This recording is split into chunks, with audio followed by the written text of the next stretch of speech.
Hello! Magandang gabi po sa inyo. Magandang gabi sa mga nanonood, sa mga kasama natin online. Hello! Welcome to our, pang-ilang episode na? 10th! Ayan, 10th episode ng The Father's Heart. Ayan. Yay! And, natutuwa ako kasi ito yung last portion ng ating pag-aaral sa book ni Ruth.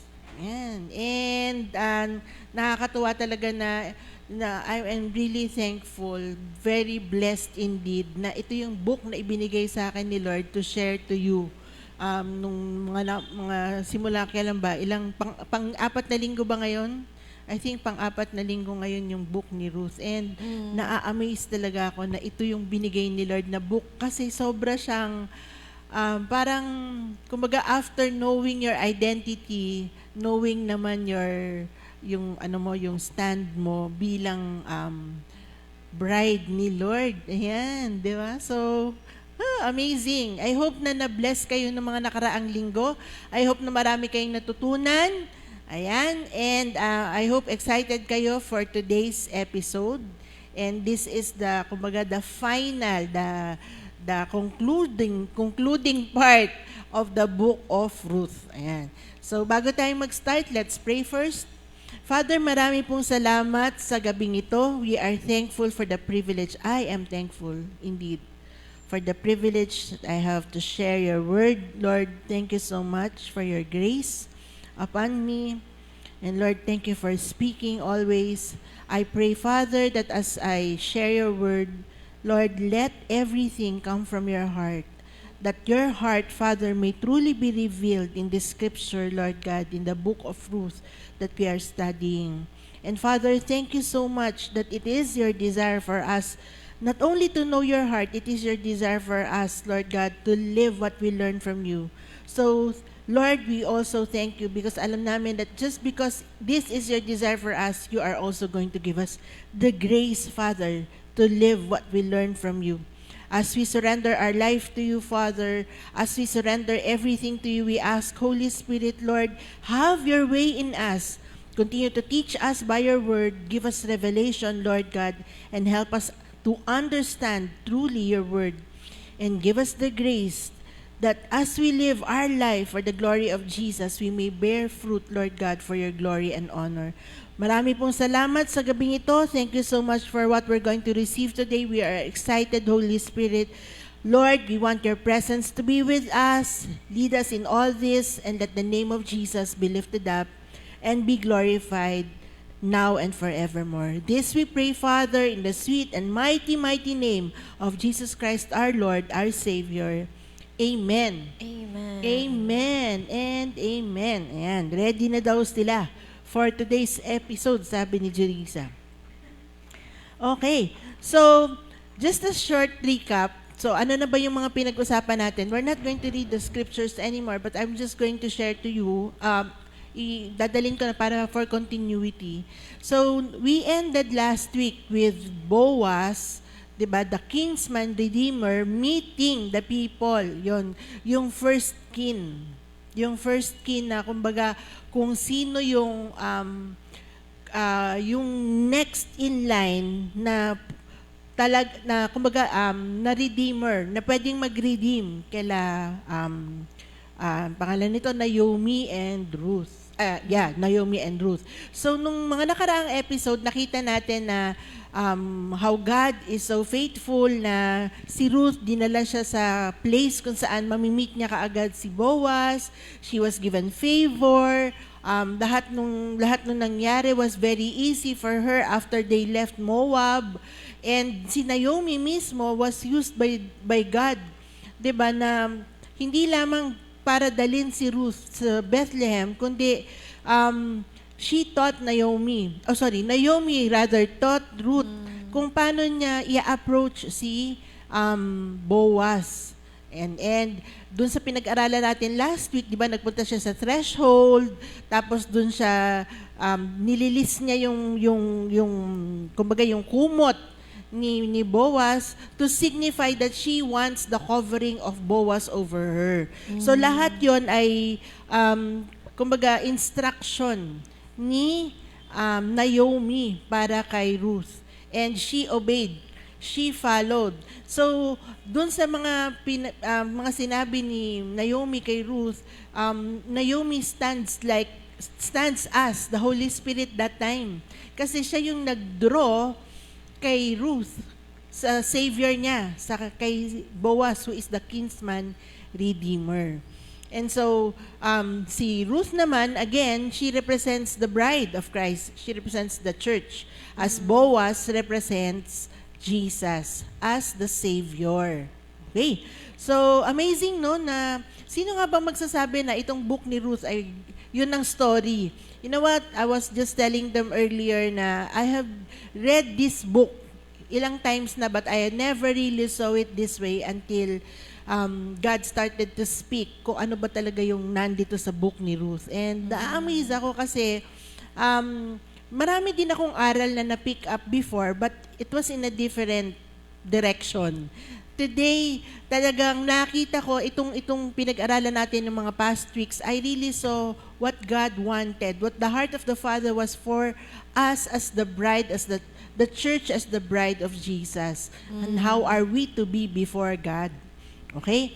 So, as we continue the lesson, yun nga, nakita natin na hindi pala si Boaz yung first kin na pwedeng mag-save. Okay? And it was si Ho. Okay? So, basahin muna natin yung scripture and then tsaka ko siya i-explain. So, Lara will be reading the scripture for us. We are going to read chapter 4, verse 1 onwards. Ruth chapter 4.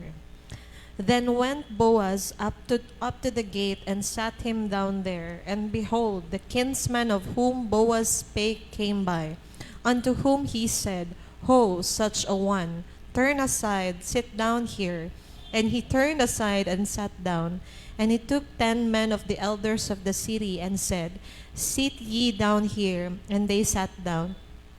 And he said unto the kinsman, Naomi, that is come again out of the country of Moab, selleth a parcel of land, which was our brother Elimelech's. And I thought to advertise thee, saying, Buy it before the inhabitants, and before the elders of my people. If thou wilt redeem it, redeem it. But if thou wilt not redeem it, then tell me, that I may know. For there is none to redeem it beside thee, and I am after thee. And he said, I will redeem it.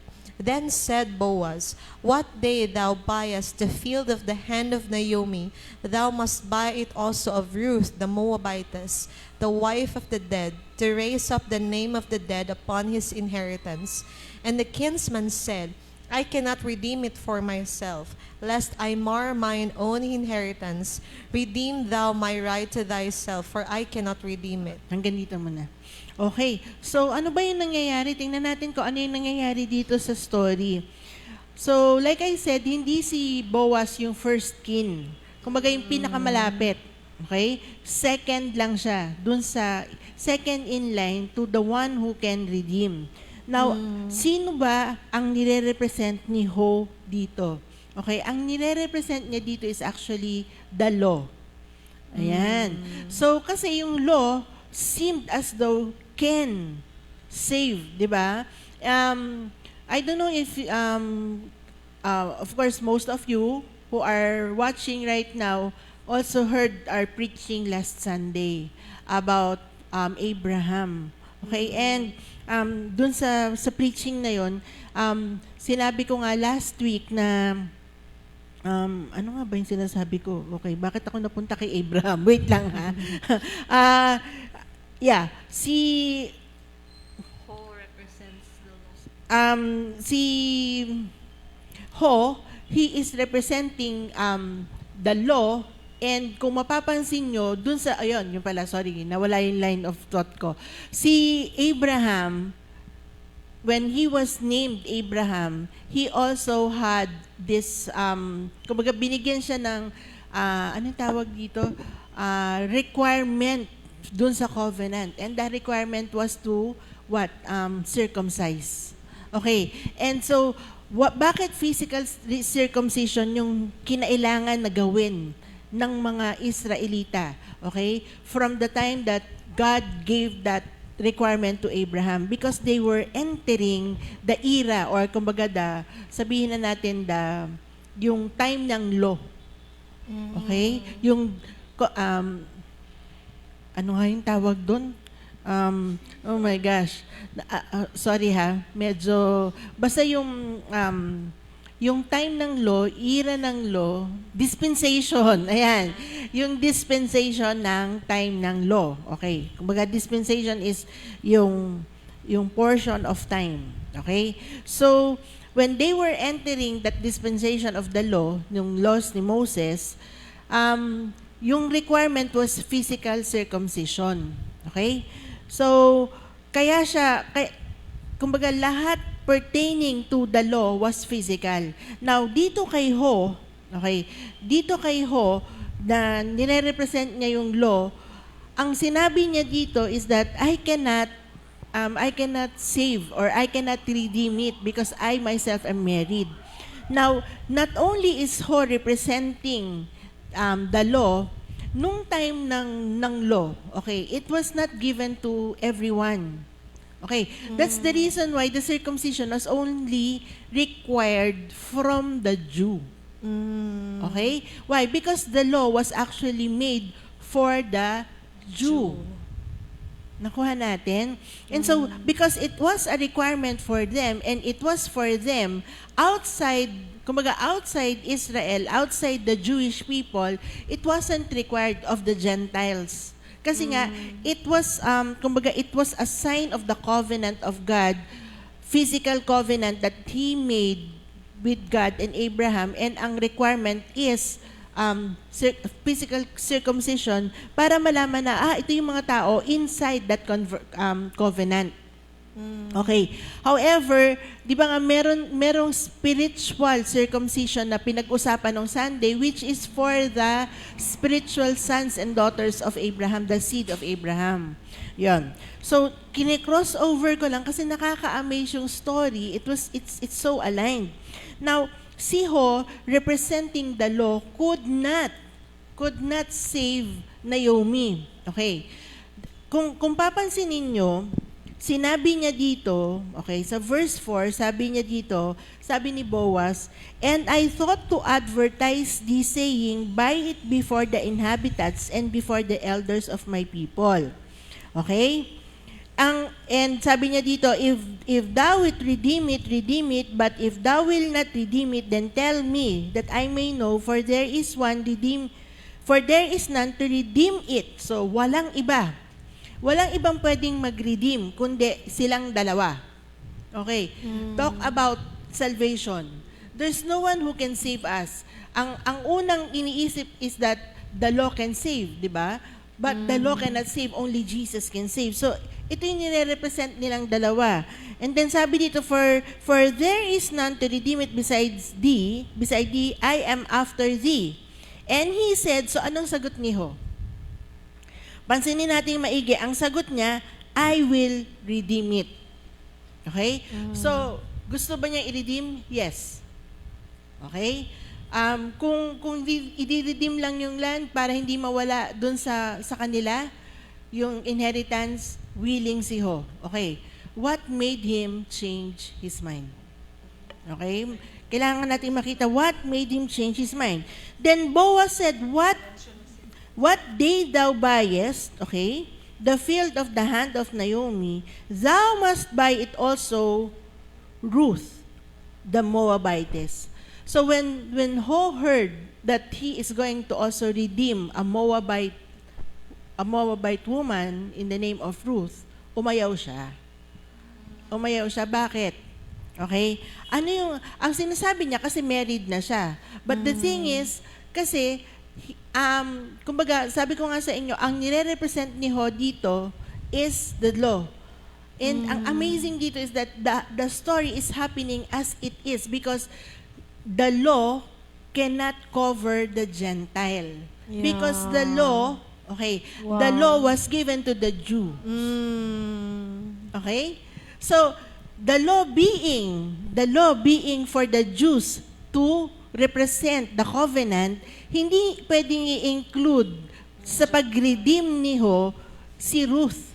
Yeah. Okay? Wow. Ito yung sinasabi dito. So, kasi ang nire-represent ni Ho is yung law. Imagine mo kumbaga sa story na to, of all the stories, how come dalawa lang yung available na pwedeng mag-redeem? Okay? Now, dun sa dalawang available na magre-redeem, bakit yung una yung hindi pwedeng mag-redeem? Talk about God orchestrating everything. Nakaka-amaze yung story, di ba? Na kung sino yung mga nire-represent ng mga tao, and it was just happening, like I said last week, alam mo yun, you're just living your life, and it looks as though this is just a normal thing happening sa kanila, not realizing that everything that is happening actually represents something and speaks about something that points to the Savior. So, I don't know. I'm really amazed dun sa fact na yun na, alam mo yun, every life of a person under Christ, under God, those who are chosen by God, is actually fulfilling a purpose of God. And for them, they were actually fulfilling, kumbaga, a foreshadow of what Jesus is going to do to His bride, the church. Wow. 'Di ba? So, Ho could not redeem Naomi kasi although si Naomi is a Jew, she is together with a Gentile. And si Ruth yun. And because, sabi ko nga sa inyo, the law cannot cover the Gentile. Ang nag-take over ngayon is who was willing now. Who is representing the kinsman redeemer, na Savior. Okay? Si Boaz na yon. Si Boaz. So, kung papansin ninyo, awan ko lang ha, kung nagigets nyo siya, pero remember, even in yung mga previous from the Genesis, who would be the one who is able? It will always be the second. Yeah. Diba? Sabi nga the first will be the last and the last will be the first. It's always going to be the second one. So, do you see how aligned everything is? Kung paano ka consistent yung scripture, kung gaano ka consistent yung word ni God, kung gaano ka consistent yung kumbaga yung mga pangyayari, hindi mo pwedeng sabihin na coincidence lang to, because there's no such thing as coincidence before God, because everything is ordained by God. And so everything happens for a reason. Bakit ko yung sinasabi? Kasi, alam mo yun, sometimes katulad nito, it would look as though this is a problem. Diba? Although, kumbaga, of course, alam na ni Naomi, alam na ni Ruth na Boaz was willing, pero what if kung hindi nila alam na Boaz is willing, it would look like as though it's a problem. Hala, sino na yung magre-redeem kung ayaw pala ni Ho? Diba? And sometimes, there are things that, kumbaga, nangyayari sa buhay natin, kaguluhan, or whatever it is, feeling natin na magulo lang, pero actually meron siyang purpose. Yeah. Diba? The reason why Ho cannot is because he is not able. Because the one that he is representing will not be able to save man. Because the only one that can save man is Jesus, whom Boaz is representing in the story. And he is the second one in line.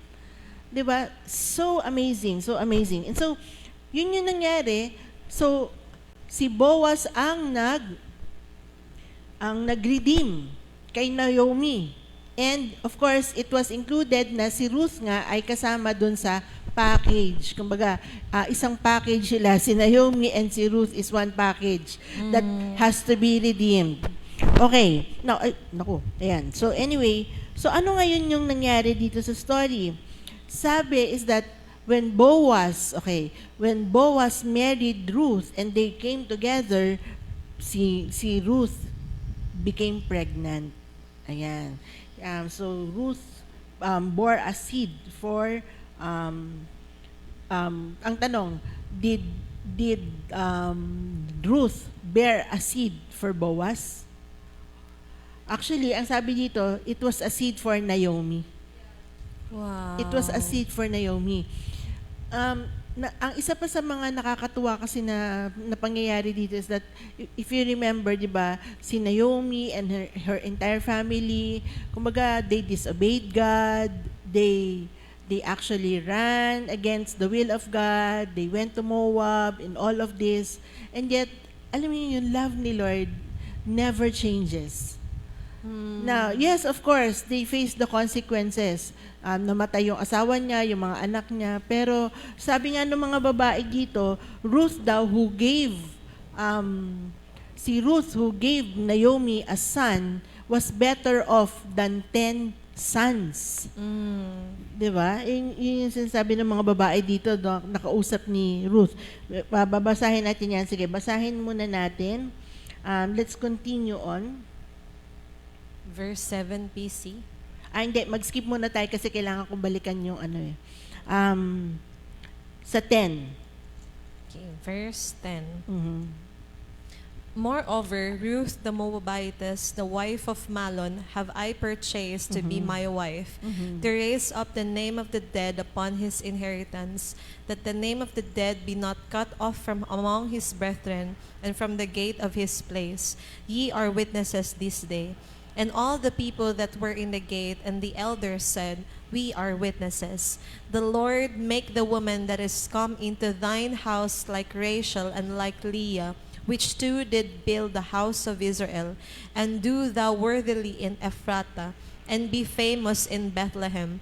And let thy house be like the house of Pharez, whom Tamar bare unto Judah, of the seed which the Lord shall give thee of this young woman. So Boaz took Ruth, and she was his wife. And when he went in unto her, the Lord gave her conception, and she bare a son. And the women said unto Naomi, Blessed be the Lord, which hath not left thee this day without a kinsman, that his name may be famous in Israel. And he shall be unto thee a restorer of thy life, and a nourisher of thine old age. For thy daughter-in-law, which loveth thee, which is better to thee than 7 sons, hath borne him. Ayun, 'di ba? So, nakakatawa no na kung paano ni-redeem ni Lord through Boaz si Naomi. Yeah. Kumbaga sa pagkatapos ng lahat ng disobedience, bumalik siya. Sabi niya, kumbaga nung depressed siya, na wag na daw siyang sabihin na, if you remember the verse na sinasabi niya na malas daw siya. Merong ganun, di ba, na binasa tayo, na Naomi was actually feeling so, kumbaga nakakaramdam siya ng self-pity dahil sa mga nangyari sa kanya. And yet, kay God, kumbaga, ano yung nakikita ni God kay Naomi, it didn't change anything. Kumbaga, kung sino siya, yung identity niya before God is still the same. Na kung ano yung blessing na ibibigay sa kanya, ibinigay pa rin ni Lord. Kaya nga, sabi dito, si Ruth daw was better than 7 sons, di ba? That was born is better thee than 7 sons hath borne him. Okay, so amazing si Lord, no? How He restores, how He redeems. Talagang, and talk about 7. Sabi, pagka may ninakaw sa'yo, di ba, ibabalik sa'yo 7-folds. Amen. So, wow. Kumbaga, the son, Obed, kasi si Obed yung naging son ni Ruth, di ba, is equal to the 7 sons, and is equal to, kumbaga, he was equal to 7 folds of a return para kay Naomi. So, kumbaga, kung makikita natin dito sa story nila, napaka-amazing nung pagkilos ng Panginoon sa buhay ni Naomi. Pero hindi lang yun. Diba? I mean, imaginein mo na ang isang Moabites, isang Gentile, napili ni God na maging ancestor ni Jesus. Yan. Na of all people na pwedeng piliin ni God, bakit si Ruth? Diba? Bakit si Ruth na widow? Bakit si Ruth na Gentile? Yan. So, talagang hindi natin pwedeng sabihin kung ano yung gusto ni God. Only He can say. And only kumbaga kung pinili niya, yun na yun. Di ba? Walang pwedeng magbago. Yun yung amazing sa kanya. And He really doesn't change. Kung babalikan lang natin yung story, kung hindi nagpunta dun sila Naomi, paano niyang nakuha? Paano makakarating si Ruth? Di ba? So, kumbaga nagkamali man sila ng decision, nag-disobey man sila kay God, God has used everything para makarating si Ruth kung saan siya dapat nandun. And so, alam mo, God always makes a way for everyone. God makes a way for those who have turned against Him, and God makes a way to those and for those who looks as though it's impossible for them para ma-achieve yung isang bagay. Kumbaga, pag kumilos si Lord sa buhay natin, pareho siya, equal siya. Hindi ko mo Gentile siya, wala nang way. Hindi ko mo nagkamali yung isa, wala nang way. For the Lord, everything is possible. For the Lord, He will always use everything for the good of those whom He has chosen. 'Di ba? So, consistent yung scripture. And I hope nakikita niyo 'yon. bakit ko gustong sabihin at bakit gusto kong i-highlight yung consistent yung scripture? It's important for us to actually study, okay? And learn from these stories. Why? Kasi sa buhay natin, consistent si Lord. Yeah. And kung dumadaan man tayo sa mga pagsubok, dumadaan tayo sa mga things na, kumbaga, Lord, parang magulo. Lord, bakit ganito? Meron tayong mga questions na, I'm sure when Naomi was losing her husband, her children, probably nagtatanong din siya. 'Di ba? And sometimes, really, hindi mo alam kung ano yung answer. Yeah. Hindi mo makikita yung answer until finally mag-move on ka. Yun. And for the story of Naomi, the answer was, kumbaga, yes, they needed to face the consequences of their disobedience, but she lived her purpose. She lived her purpose by bringing Ruth to Bethlehem, by bringing Ruth to the knowledge of Boaz, by bringing Ruth to how, alam yun, tinuro niya kay Ruth kung paano gagawin niya. So, yung purpose niya na live out niya. And so, sa buhay natin, yes, we all go through trials, we all go through challenges, but it is part of our destiny in the Lord. It is part of our journey in Christ Jesus as believers. Lahat tayo who are called by God serves a purpose. And that purpose is within the journey that we are in Christ Jesus. Ayan. So, I hope na na-encourage kayo dun sa story nila kasi lahat tayo dumadaan sa mga ganito eh. Yeah. Hindi man parehong-pareho, pero alam natin na, alam mo yan, somehow, merong relevant yung story, somehow, nakita ko yung sarili ko doon, somehow, pwede mong sabihin yun eh. Pero ang maganda is that, as you can relate to the story, you also have this truth. And this truth is, God makes a way. Yeah. And He will Amen. fulfill. And He alone can fulfill the purposes in our life. So, kung ang purpose ni Ruth is to become one of the ancestors of Jesus, na-fulfill yun by God's work in her life. So, kung ano man yung purpose ni Lord, it's always to serve, kumbaga, to serve the purpose of the Lord is always to serve the purpose of glorifying Jesus. Lahat ano siya, nakatuon siya kay Jesus. And so if you're thinking, Lord, kung meron ka mga challenges na pinagdadaanan or meron mga troubles na pinagdadaanan, know that there's always hope and that hope points to Jesus. Yeah. Not only is Jesus going to be the hope, He is going to be the one who is going to be glorified in your story.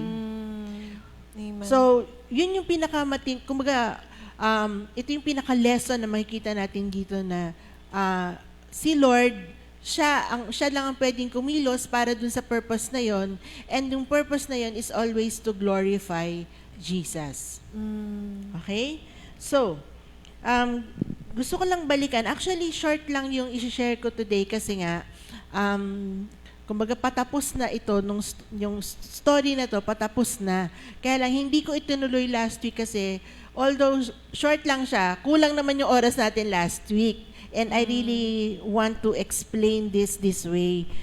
Kasi yun nga yung nire-reveal ni Lord, nilalagay ni Lord sa heart ko na, yun nga, itong story na to ay napakalapit, kumbaga dun sa representation ng law, ng church, ni Jesus as our Savior. Yan. So gusto ko lang balikan dito ito. Sa verse 7, pakibasa mo lang. May importante kasing bagay na dapat makita din natin dito. Verse 7. Now this was the manner in former time in Israel concerning redeeming and concerning changing. For to confirm all things, a man plucked off his shoe and gave it to his neighbor, and this was a testimony in Israel. Therefore the kinsman said unto Boaz, Buy it for thee. So he drew off his shoe. And Boaz said unto the elders and unto all the people, Ye are witnesses this day that I have bought all that was Elimelech's and all that was Kilion's and Malon's of the Okay. hand of Naomi. Yan. So, ano yung ginawa ni Ho? Tinanggal niya yung sapatos niya. Okay? At ibinigay niya kay Boaz. Okay. Bakit natin kailangan balikan yon? Ano yung importance nun?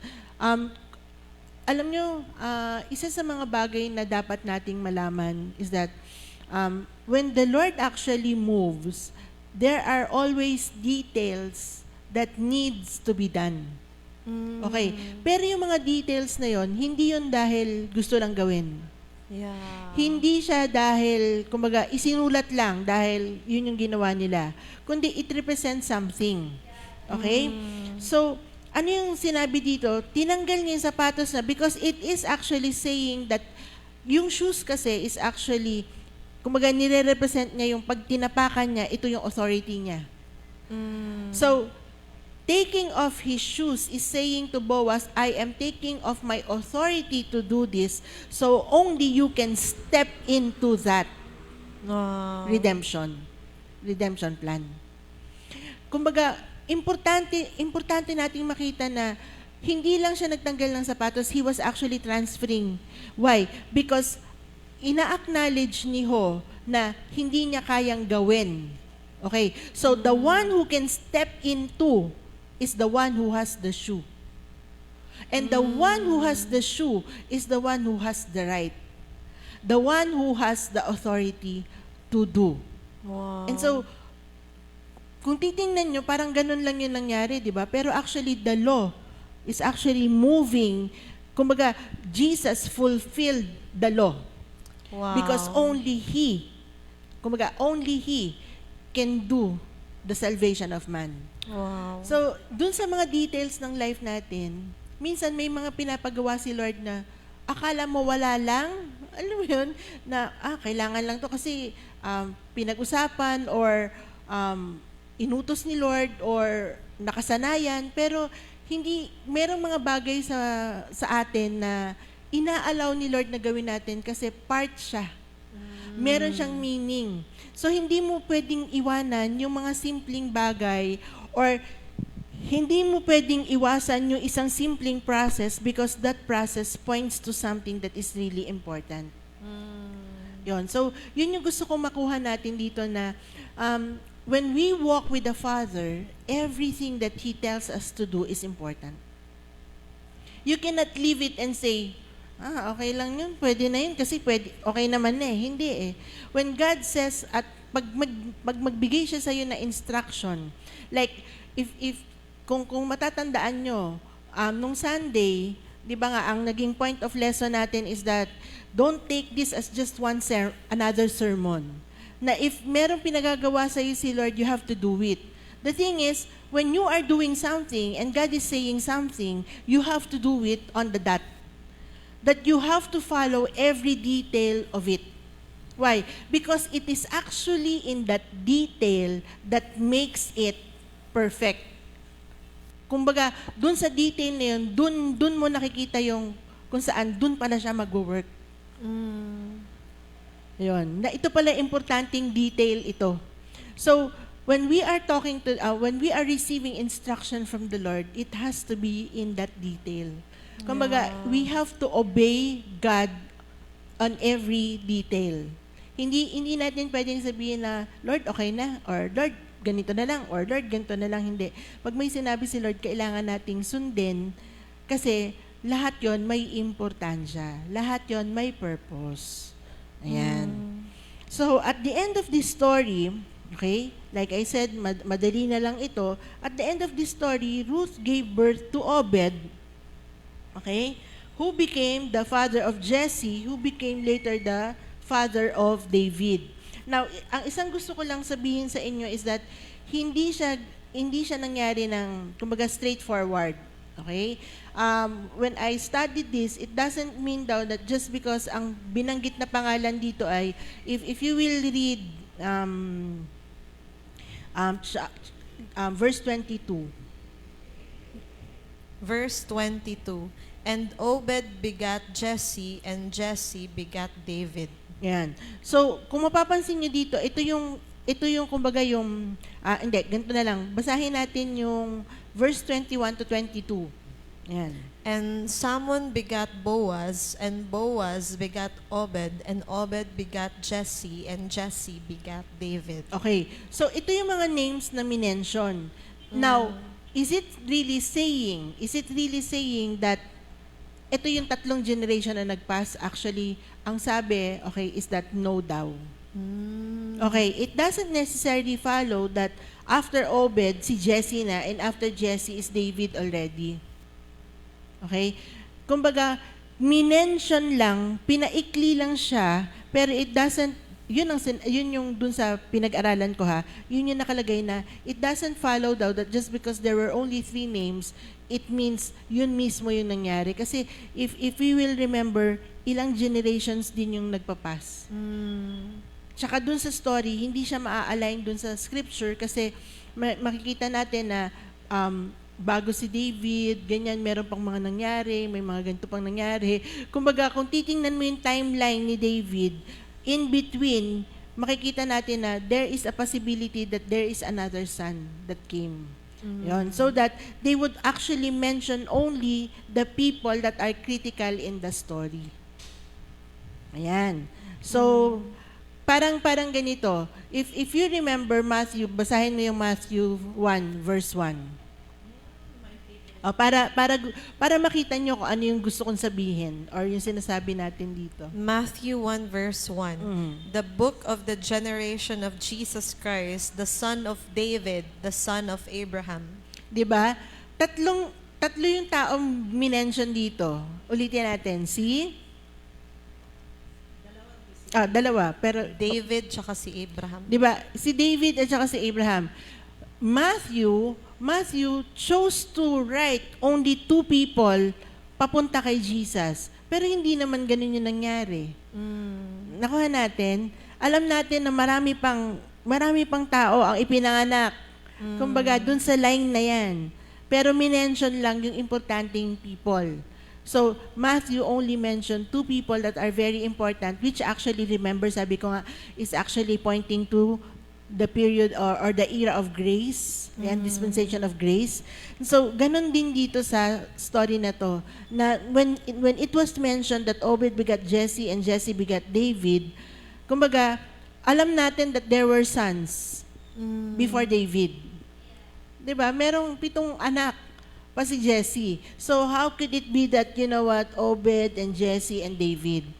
Yun. So, bakit gusto ko yung i-point out din sa inyo? Kasi when we read scripture, hindi natin pwedeng tignan siya na ganito lang. Okay? Kailangan natin siyang aralin. Pero, again, ayan, nakalagay doon every detail. Again, bakit isinulat ng ganito? Kasi meron pa din siyang importansya. Yeah. Meron siyang reason kung bakit isinulat ng ganito. And sa pag-aaral natin ng scripture, it is important that we see the details. Kumbaga, sabi nga ni Papa Lo, kung meron daw mga bagay na importante sa isang dream na isang tao, ang importante mong tignan is yung anong tawag doon, yung mga irregularity. Yan. Kasi nandun sa message, nandun sa irregularity yung message. Like when I was studying kanina, sabi ko nga, Lord, bakit? Kumbaga, if the reason why I'm saying this is because we need to ask question and we need to ask the right question. Okay. When I was reading this, ang question na nag-arise sa mind ko, actually kasi marami ng times na binasa ko to, pero kanina when I meditated again and I was asking the Lord, for the last portion, ano yung gusto mong i-highlight ko? Yun. And the question, habang binabasa ko yung scripture, ang naging question sa akin is, Lord, bakit hindi si Ho? Na pwede namang iniredeem niya kasi siya. Bakit niya tinanggihan? I believe na hindi lang yung reason dahil may asawa siya. Or he was worried about the inheritance. What is it behind this thing that made him not want to redeem? And doon ko nakita okay. Kasi nga, nire-represent niya yung law. Yeah. And because he was representing the law, hindi under ng law ang isang Moabite who is actually a Gentile. So, bakit ko yun again sinabi is because in studying scripture, in knowing the heart of the Father, we have to digest it in a way of asking the Lord the right question so that alam natin kung anong gusto niyang i-highlight. Yan.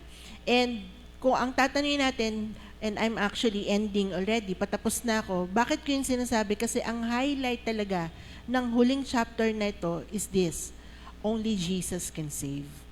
Amen. It was the heart of the Father for us to know through the scripture, even from the old, that only Jesus can save. Amen. Kumbaga, kung pag-aaralin natin yung scripture at babalik-balikan natin siya, kumbaga noon pa man, even before Jesus came, talagang alam na natin na ang redemption plan is that Jesus will save the world. It will never be the law. It can only be Jesus. Ayan. And importante siya. Bakit? Kasi, you know what? I don't know kung kailan to, pero if you remember, sinabi to ni Papa Loy.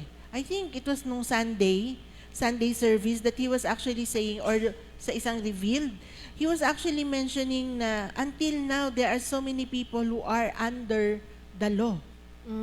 Who thinks that if they are going to follow the law, pastors, meron pa rin mga pastors na nag-share ng message na, alam mo yun, they need to follow the law, they need to do this, they need to do that. But salvation is only found in Christ Jesus. Yan. And the heart of the Father is for us, every one of us to know, not only for us who are already in Christ, but for everyone to know that salvation is found in Christ alone, in Christ Jesus alone. So, I pray na through this story, nakita natin na ito nga, yung representation ng mga kumbaga, kung sino man yung inirepresent ng mga taong nandito sa story, it points to one thing, and it points to the heart of the Father saying, there's only one Savior, and that's His one and only Son, Jesus Christ our Lord. He is our kinsman, redeemer, and only He can save. Amen. Yan. And of course, marami pa ding aral na napulot tayo dito sa story. Okay? And nakita natin kumbaga yung success story ni Naomi, yung success story ni Ruth, and how she became the ancestor of Jesus, and how she was blessed as a Gentile, as a chosen one, 'di ba? And kung ano yung grace ni Lord na meron sa isang chosen person. So, marami tayong nakuhang lesson, pero overall, dito sa story na to, it really points to only one thing. And the most important thing is that we understand that it is Jesus Christ, our Lord and Savior, who can redeem and who can save. Yan. So I hope na bless kayo sa ating story, sa ating mga pinag-aralan sa book ni Ruth. Yan, dito tayo nagtatapos sa episode na ito, sa pagtuturo. We are moving on to our second segment, which is the discussion portion. So, wag po kayong umalis. If meron kayong mga highlights, please write down your highlights. If you have questions, pwede nyo din pong i-write down dun sa comment yung questions nyo or highlights nyo so we can discuss it. So, we'll be back after a few minutes.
back. Hello! Hi, family! Welcome to the Father's Heart second segment. Yeah! And that is discussion segment. So ayan, if you have your highlights, your questions about even for the past Episodes. series na nag-share si PC about dun kay Ruth, about sa book ni Ruth, you can type in your questions at the comments below. Ayan. Ayan. So, sige. Let's start. May question ba kayo? Or gusto, siguro basahin muna natin yung mga highlights Oo nga. sa ano. Tapos tsaka natin i-discuss yung question. Okay, so may highlight dito si Nikki. Sabi niya, PC, my highlight is the redemption of Naomi. Hehe. It didn't matter that she gave up, ni-redeem pa rin siya ni Lord in the end. It shows how good and gracious the Lord is. Amen. Amen. And then another highlight from Zan, the story of Ruth and Naomi shows the heart of the Father from the very beginning, the redemption of His chosen people. Amen. Amen. Yay. Ayan. So, sige. Wala na highlight? Wala na PC. Okay, sige. Yun Let's lang. discuss your questions. Okay, unahin ko muna yung question ni Zan. Bago yung question ko. Ayan, PC, na-mention niyo po that Ho represents the law and Boaz the Savior. So in the story of the Ruth po, PC, does it depict as well the redemption of both Jews and Gentiles? Naomi represent as Jew and Ruth as Gentile. Yeah. Exactly. Oo, yun yung story. Kumbaga, magandang point yun kasi na-miss out kung sabihin, pero it is actually that na kumbaga, the kingsman redeemer came not only to save the Jew, but he also came to save the Gentiles. Yun. Kasi Wow. he is saving mankind. Kumbaga, humans, men, chosen ones. Not only, kasi ang chosen one is not only the Jew. They were the chosen people. Kumbaga, dun sa race na kung saan lalabas si Jesus, pero hindi ibig sabihin na sila lang yung masasave. Yun. So, that actually, yung kung sino nire-represent ni Ruth at saka ni Naomi, sila mismo yung dalawang groups of people na sinave ni Jesus. Wow. Okay. Meron akong one question, PC. If hindi nag-disobey si Naomi, like hindi siya pumunta dun sa Moab area, tapos hindi niya na-meet sila Ruth, would it be possible na gagamitin pa rin ni Lord si Ruth as the great-grandmother of Jesus? Oo, gagamitin pa rin niya kasi ano siya sabi nga yung purposes daw ni Lord, hindi siya kumbaga hindi siya nag-change. He doesn't change His purpose. And dun sa chosen person niya, yung calling niyang isang taong yan, hindi mag-change. So yung calling na yan, ifo-fulfill ni Lord through that person. Kasi called nga chosen and called. Ganun pa man, yan yung sinabi ko, yung diniscuss ko nung nag-uumpisa pa lang yung story, na alam mo yun, kumbaga, hindi magiging ganito yung story. Kasi the story is about redeeming. Yeah. The story is about redemption. The story is about Boaz representing the kinsman redeemer, si Jesus. So, kumbaga ganito, probably it would be a different story, but would God want it differently? Probably not also. Kumbaga parang ganito. Para gusto ko makita niyo siya this way. Would Jesus be able to save the earth, the world, without dying on the cross?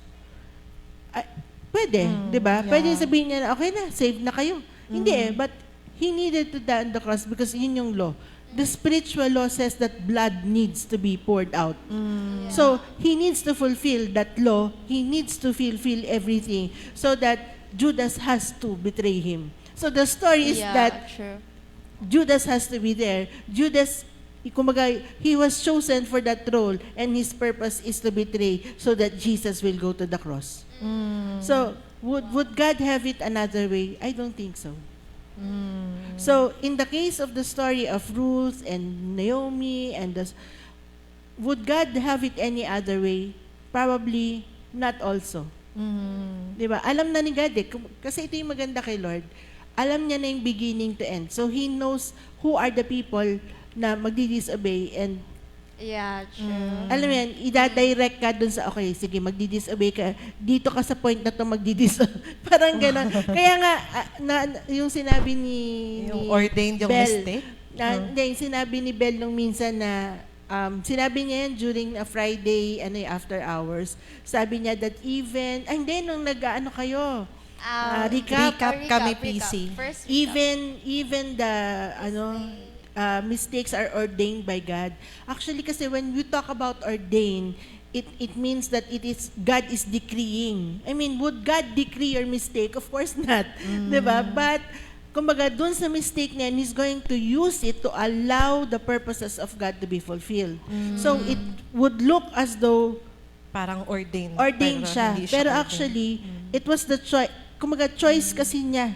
Choice kasi nung tao. Yung mistake. Kumbaga, kasi hindi siya mag-align sa scripture. Does God tempt people? No. Di ba? Yeah, So, right. hindi yung gagawin ni God. Okay. So, for the mistake to look like as if it's ordained, it's because it is being allowed to fulfill a purpose na in the end, si Jesus yung mag-glorify. Yeah. So, akala mo ngayon, ay, ordained din ni God yung aking mga pagkakamali. Hindi. Yun.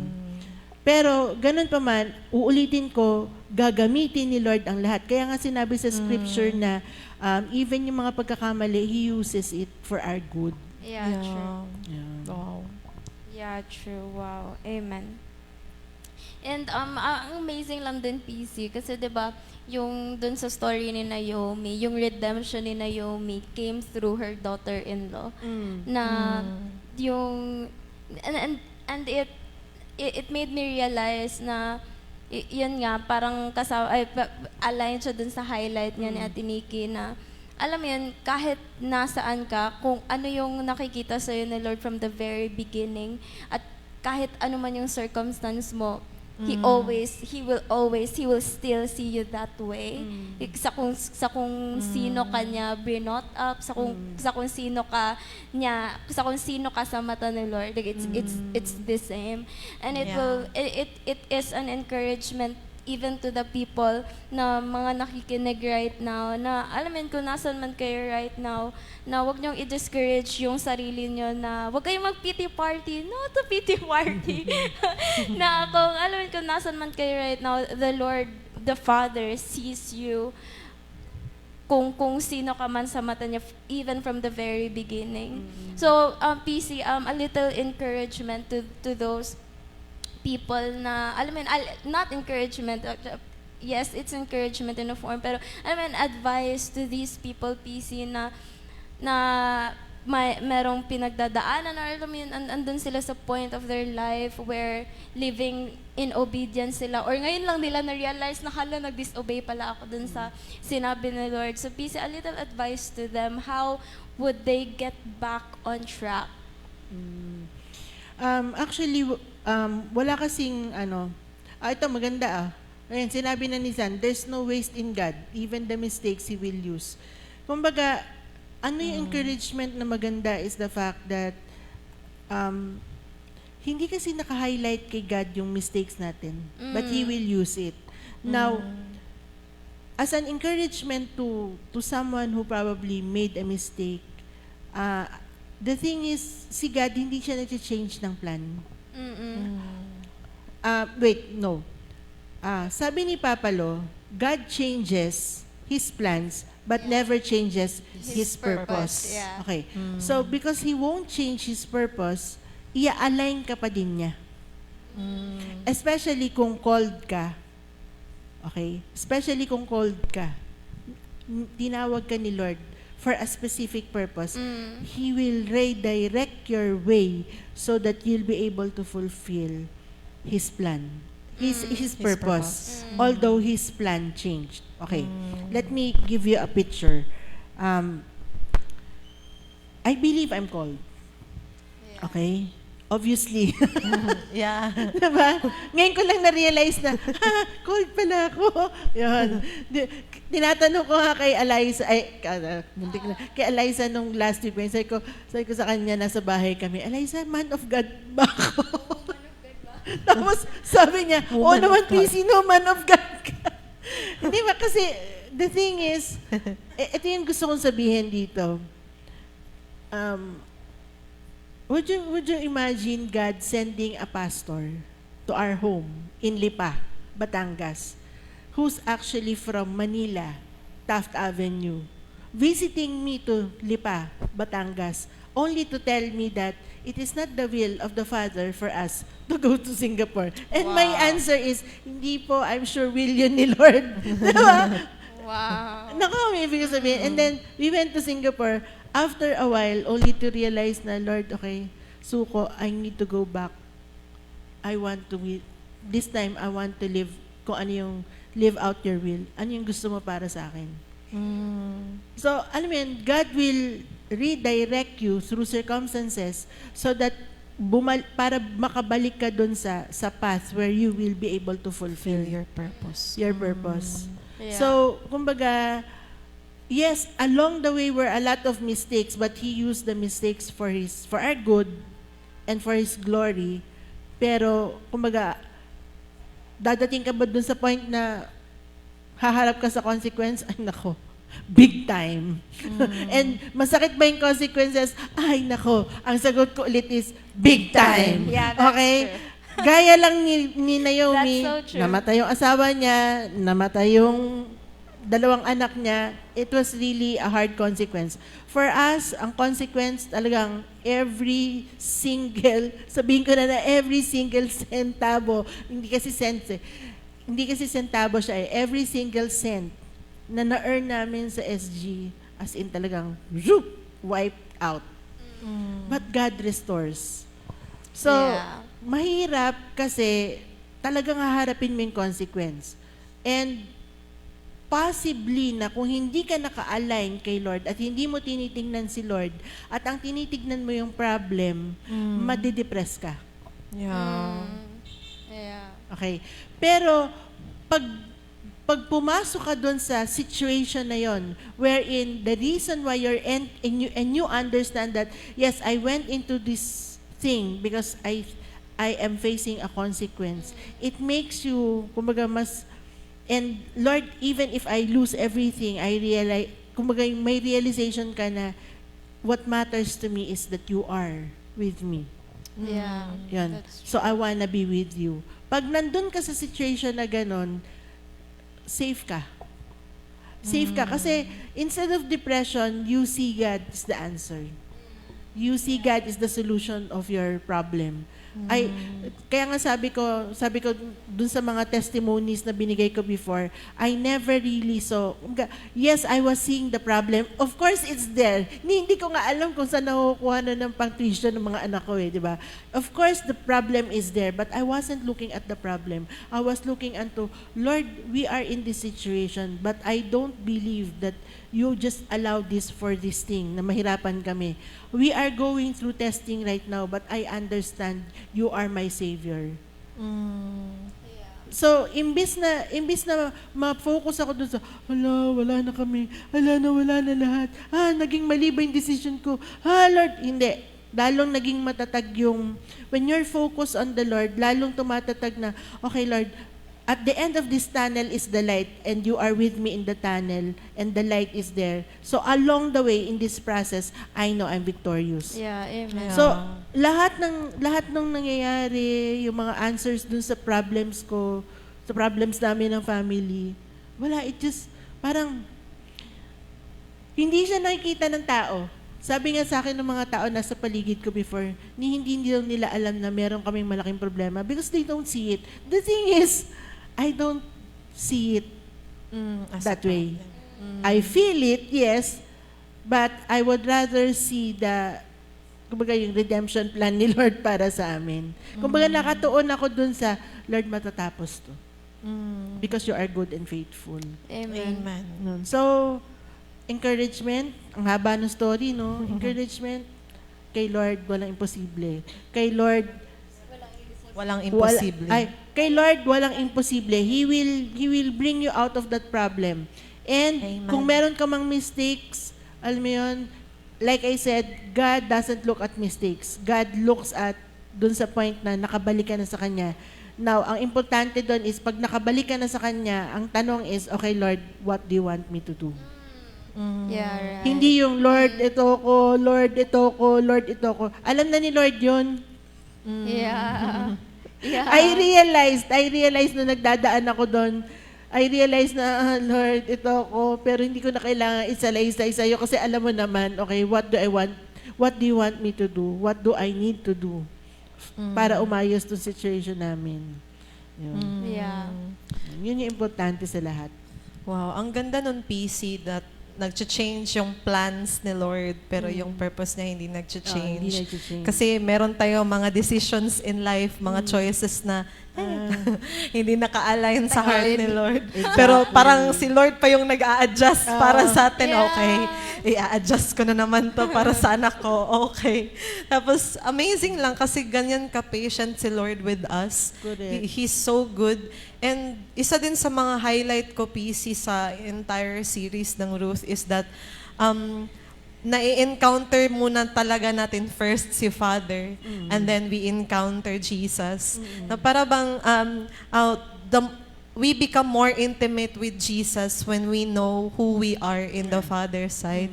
Yeah, amen. And ang ganda ng entire series kasi nire-reveal siya kung ano yung heart ni Father for us, na despite na ang dami nating mga wrong decisions in life, He still redirect our path to our purpose. Yes, yes. Yes. Totoo yan. Amen. That's so true. Pero praise God. Alam mo, sabi nga, yung tinuturo ni Papa Lovie, praise God, di ba, na nag-change ng mind si Lord? Yeah. Diba? What if He didn't change His mind? Kasi for a while, iniisip ko talaga, noon talagang, I know that God doesn't change His mind. And then I realized na, hindi nag-change pala ng mind si Lord, no? Kasi kung hindi, wala na ako dito ngayon. Di ba? Oh, sige anak, sige, change plans tayo, di ba? Change plans Yeah. tayo kasi hindi ka sumunod Yeah. Ayun. So anyway, overall, sabi nga ni Evangelist Benny kanina doon sa daughters, let's declare that we will see the goodness of the Lord in this land of the living. Amen. Diba? No Amen. matter what, may mistake or walang mistake, we will see the goodness of the Lord in this land of the living. Amen. Amen. Ito PC, another question kasi 'di ba nakita natin dun sa buong life story ni Ruth at sa ni Naomi na kapag si Lord yung nagbi-build, it will last. Tapos kapag hindi nanggaling sa kanya yung foundation, it will Yeah. always crumbles. And it Crumble. nakikita namin yun even dun nga sa shinare mo kanina na testimony mo, PC. So does it apply to every circumstance in our lives where meron like for example, mag-step in kami into a new territory, like gagawa kami ng decision wherein, alam mo yun, like magbi-build kami, does it apply like in the whole picture of our lives, that is apply, does it apply na kapag si Lord yung nabibuild, it will last? Oo. Basta si Lord ang kumilos, even in the mistakes, it will last. Kumaga parang, yun ba yung gusto mo sabihin? Yes. Na, alam mo yun, na yung path mo may be not straight line. It doesn't matter if it's a straight line or not, but most likely it won't be. Yeah. Pero it always applies that when God moves, He, even in redirection, it will prosper. Wow. Kasi plan niya yun eh. Okay. Like, let me give you this picture. I don't believe that wala sa plan ni Lord itong church. Okay? Why? Because I saw many people start a church.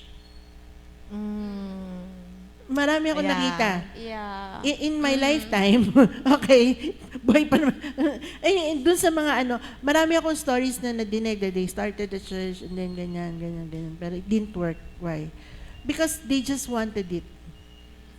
But if it's God's will and He wants it, kumbaga, kahit na anong mangyari dyan, magkagulo man yan o hindi man yan, it will always prosper. Bakit? Kasi may plan yan, kumbaga, may purpose din si Lord eh. Kasama yan sa plan ni Lord eh. So, kahit may mistakes, this church has gone through a lot of ups and downs. Yeah. Diba? Witness kayo doon. Yeah. Sa leadership team, sa lahat, and everything. Talagang, wala. Talagang, maya't maya, may problemang dumadating. Pero, we're still here. And we're still serving a purpose. Diba? And ang isa pa sa mga big revelation pa nga sa akin is that, alam mo yon, nung Sunday I was saying, to Abraham belongs the promise, but to Abraham is the fulfillment. And I just realized that, our name before bears the promise, but we the are going to... Wow! It was, when I was saying it, honestly when I was saying it talagang, hindi lang ako nagre-react. Yeah, na-remember ko talaga nung sinabi mo Pero yun. when I was saying it, kasi alam niyo yun, pagka Sunday, kasi pag tumayo ako dyan, most of the time, yung mga sinasabi ko is not scripted, is not thought of, planned, nothing. Kumbaga, spontaneous yun. And, kumbaga, parang ganito, the reason why I know it's coming from God is because in the process of saying it, my mind is moving in a different direction. Saying, my gosh, Lord! But I am saying it. And I know it's from the Lord. Yeah. Kasi to me, it's even, kumbaga, at that very moment is a revelation. Oh my gosh, Lord. Parang ganun siya, pero hindi ko siya sinasabi. Naku, hindi ko sabihin. Yeah, So, true. I mean, yes, even in the ups and downs, even in the ups and downs, God moves in His purpose. So, it just prospers. And it applies. Okay, ang Wow, tanong mo, does it hallelujah. apply to our life? Yes. Okay. Did Singapore prosper? No. It wasn't in the plan of God. Mas mahirap ito. Honestly. Yeah. Honestly. I mean, for some people, it was easy.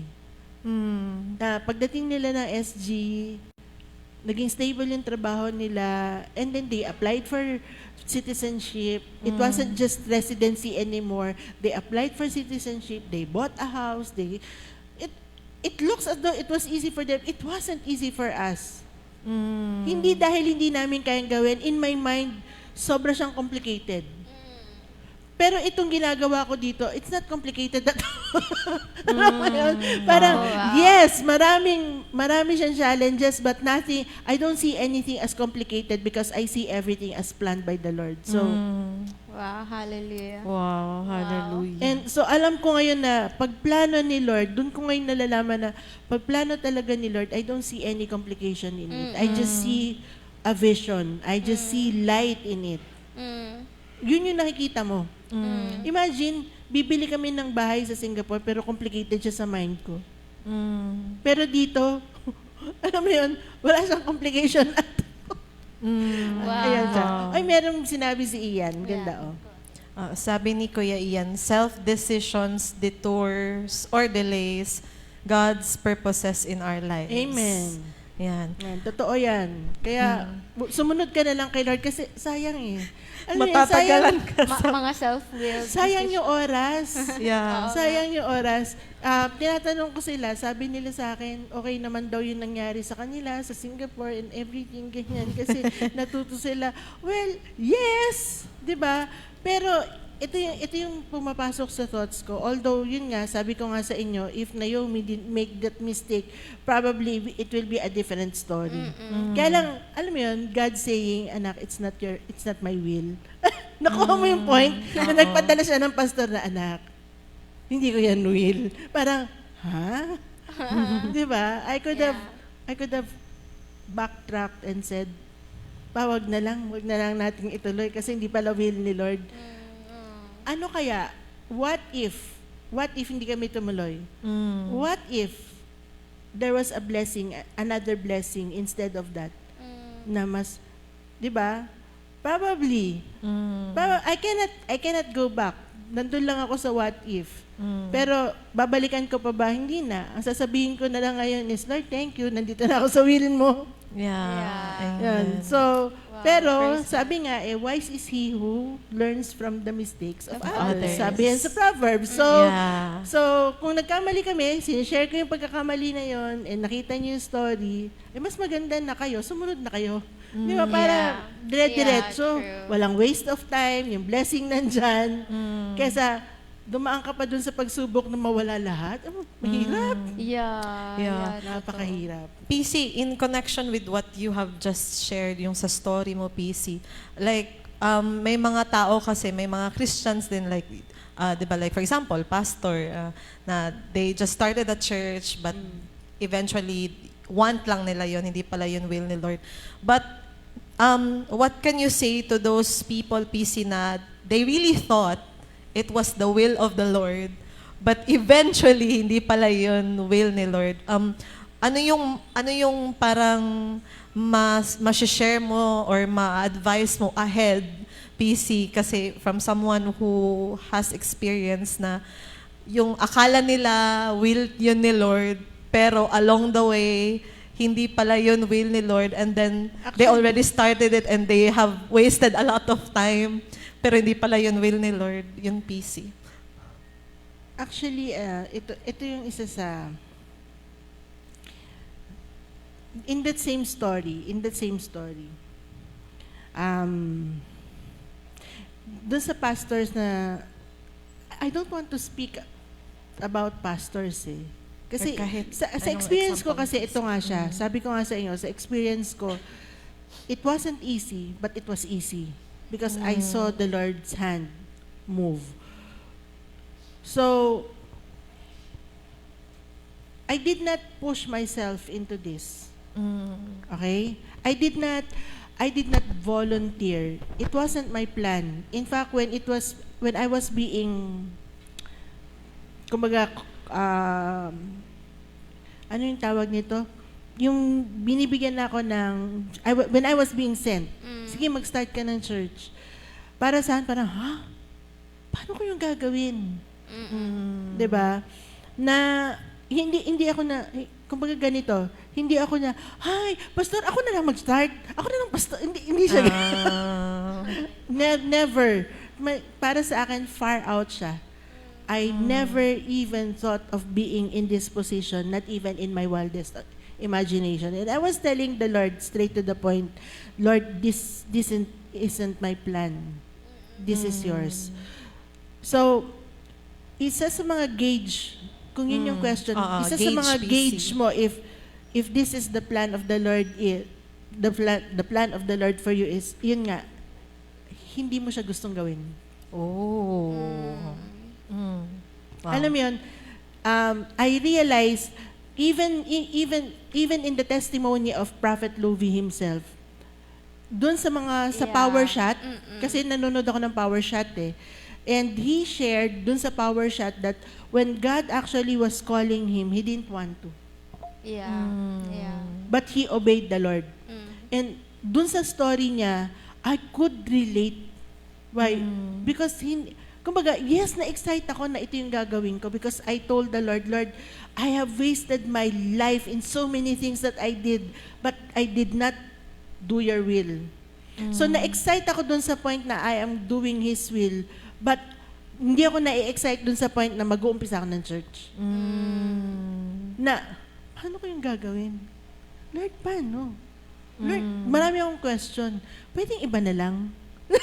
Parang ganon. Kumbaga, I was willing to serve, pero yung sa akin, in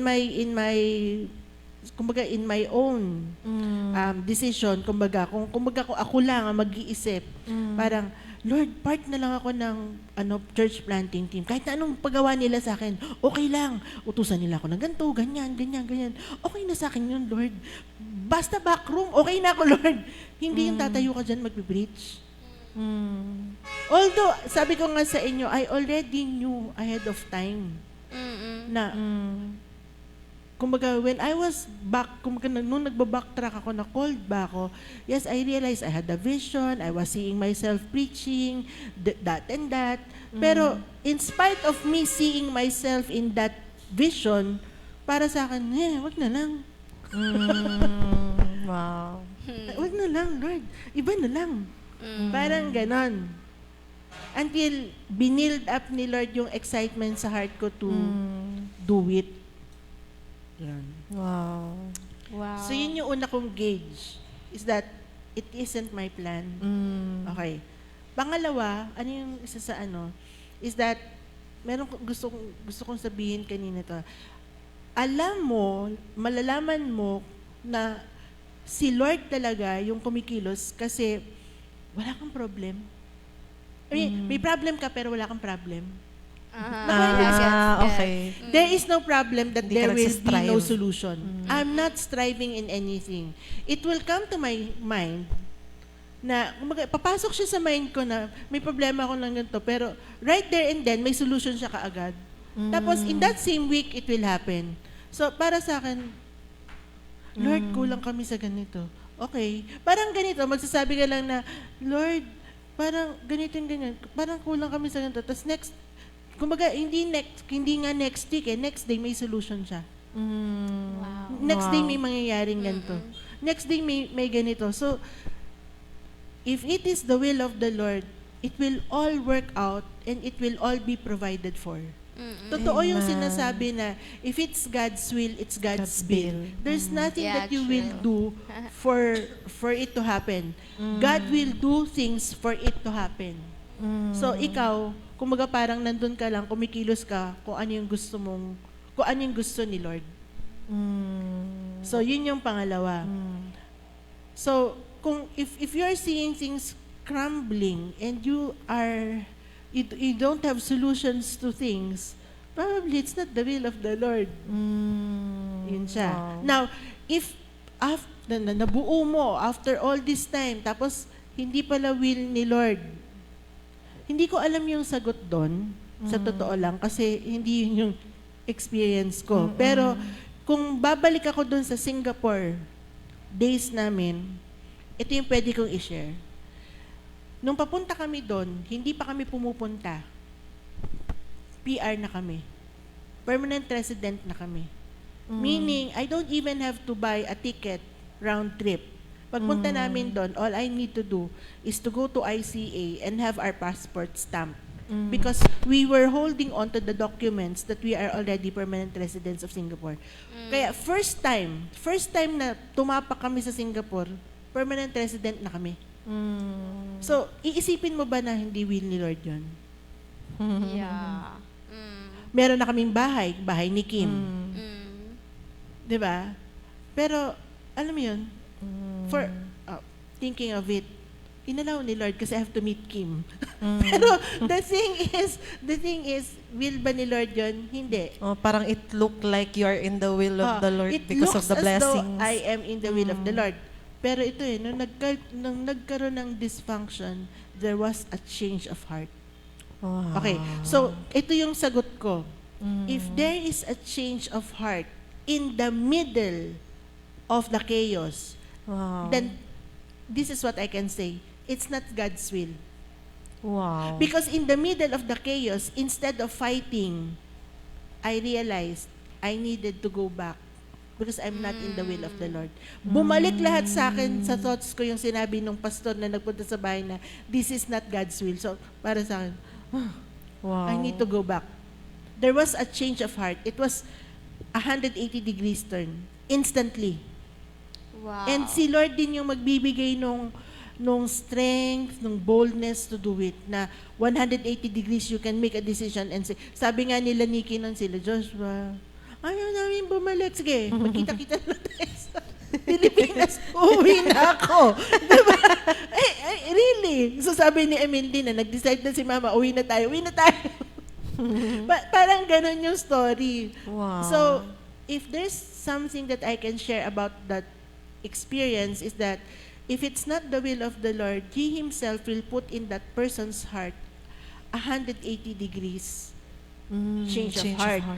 But here's the thing, you have to let down of your pride and say, I was wrong. Kasi kung hindi ipaglalaban mo, then you will be striving. And you will be striving even more. Until you realize and you give up, hindi pala to will ni Lord. Yeah, true. So, ang ending, pangit. Eh, what if nalaman mo na, nung change ng heart, I was telling the Lord, Lord, sorry, because I already heard it isn't your will, but I still, alam mo yun, fought for it. Yun. Wow. But it only proved to me how much the Father loves me. And yun nga, alam mo yun, He will use everything, even your mistakes, for His glory. I met Kim. Kim became our partner. Siya yung may-ari ng bahay na tinirahan namin, di ba? So, wala talagang waste kay Lord. Even in your mistake, He uses the mistakes for His glory. Wow. Amen. Ang ganda nun, PC, kasi for us na hindi na-go through dun sa experience mo, nabibigyan kami ng picture na, ganito pala pag I am in the will of the Lord, ito pala yung isa sa mga gauge.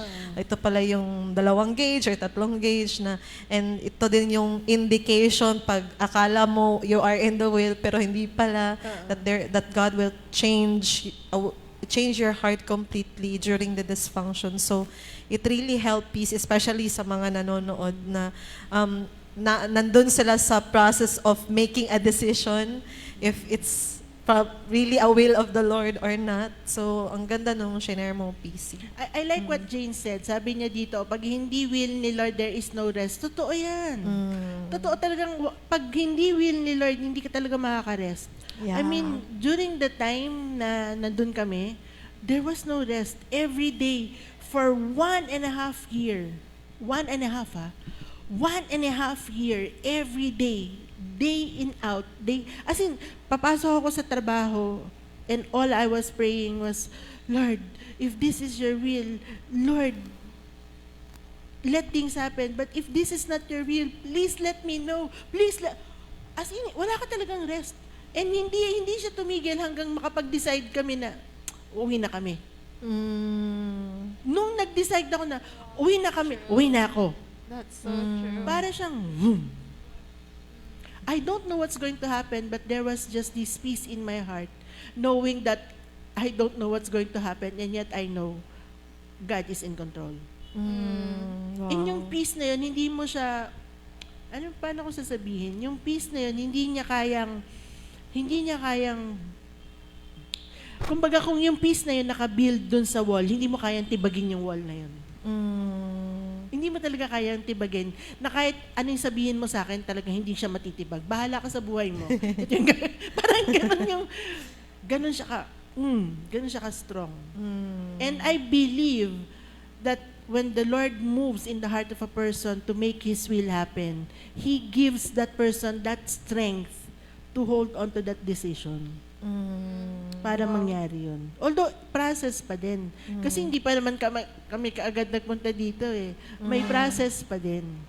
Process pa din siya. But, talagang si Lord, He will just move you. He will just move you and direct you until finally you step into, nung nandito na kami, I know that this is the plan of the Lord, this is the will of the Lord, this is the purpose of the Lord. I felt like, okay, dito na ako magtatapos. parang ganon. Yun lang. Hindi ko alam na mahaba pala yung plan. Wow. Wow, amazing. Amazing lang yung buong story ni Ruth and how that like for us makaka relate tayo dun sa nangyari kay Ruth, tapos nakaka-reflect tayo na, oh my gosh, ito dun yung nangyari sa buhay ko. And gusto ko lang din i-mention yung shinare nga ni PC about details. Kasi di ba makikita mo din na, hala, oo nga, makikita mo kung saan kung paano nagmo-move si Lord dun sa mga details, na hala, ganito siya. Tapos nakikita mo din dun kay Ruth na meron sa mga details na it actually, it's important yung mga details. It represent something. And Yeah. yun, PC, like, I think it's a wrap up. Wala nang, Wala nang questions. wala nang questions, but Pero may sinabi si Jurisa. yeah. Meron sinabi dito sa Ate Jurisa, I start kay Ate Jane. There is no shortcut. Go through the process kasi dyan ka mare-refine in trusting the Lord. And we all need that radical change in our lives to see the goodness of God. Kay si Jesus man ang mag-glorify sa atong life. Amen. Wow, that's amen. That's so Alam mo, true. gusto ko lang itong kasi why did I highlight that? Just to give a very short testimony lang. When we were starting the church, alam niyo yung story na yon na, I made a letter to start a Bible school, a Bible study inside the campus. It was a very small detail. Alam mo yung detail na yon? Logo. It was just a logo and a name. But it carries a very big difference. Wow. Because nung napalitan yung logo dun sa letter at napalitan yung name, talk about change of name. Nung napalitan yung logo at nung change ng name, I waited for 2 months. Samantalang after the change of the logo, in that same day, nakuha ko yung logo, Monday, the following week, isinabmit ko yung letter. That same day, everything was approved. That same week, I was starting the Bible study inside the campus. You cannot miss the detail. Wow. Yeah, that's true. That's so true. As in, importante yung detail na yun. Pag sinabi ni Lord na, ito siya, nung na-realize ko yung nangyari, sabi ko, oh my gosh, Lord, it was just the logo. At Yeah. nawala nila yung sulat. I mean, for all you know, di ba? Baka Yeah. nakita na nila ngayon yung sulat. Ano ba itong sulat na to? Na misplaced lang pala, di ba? Yeah. Yeah, but you know what? It has to happen the way God wants it. Yeah. So every detail is important to the Lord. Wow, yeah, that's true. So ayan, kung meron kayong it's time for a reflection dun sa mga kasi ito din yung a start to be great, to having a grateful heart, a heart full of thanksgiving to the Lord, is to actually see the details, to actually see what the Lord is what the Lord is doing in the life of a person. Yeah. And it's always to glorify the Lord. Kasama yung kabuuan ng story ni Ruth is pointing us to the Redeemer himself, that is the Lord Jesus. And the whole book represents talks about redemption and what the Lord Jesus did for us. So yun, are you blessed with the whole series of Ruth sa ating Father's Heart?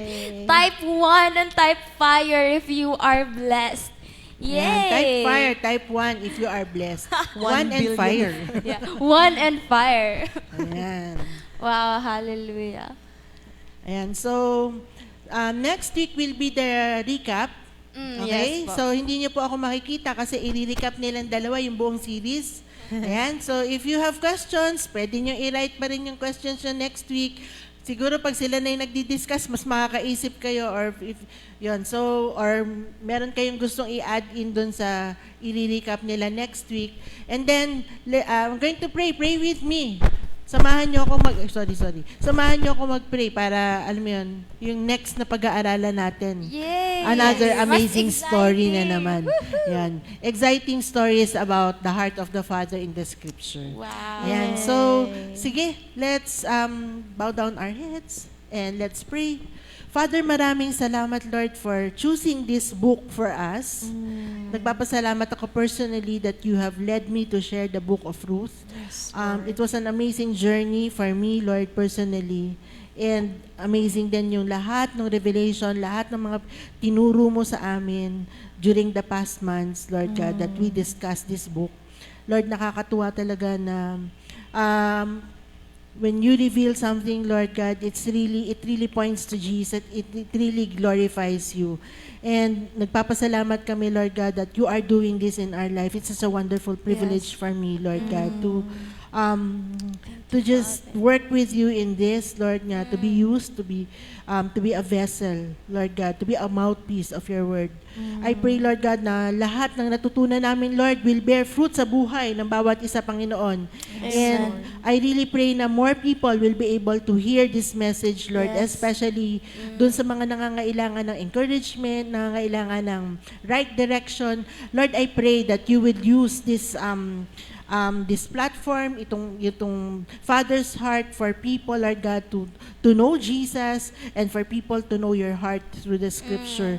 Father, maraming salamat for giving us this. Lord, i-bless mo ma po ito that more and more people will be able to receive from you, Father. Once again, we thank you for everything. We give you all back the glory and honor, for you alone deserve it, our King, our Lord, our Jesus Christ. We love you, Lord. Thank you so much. In Jesus' name we pray. Amen. Amen. Magandang gabi po sa inyo. Until next week for the recap, let us tell you this. We love you, but Jesus loves you more. God bless everyone. Shalom. Good night. Good night.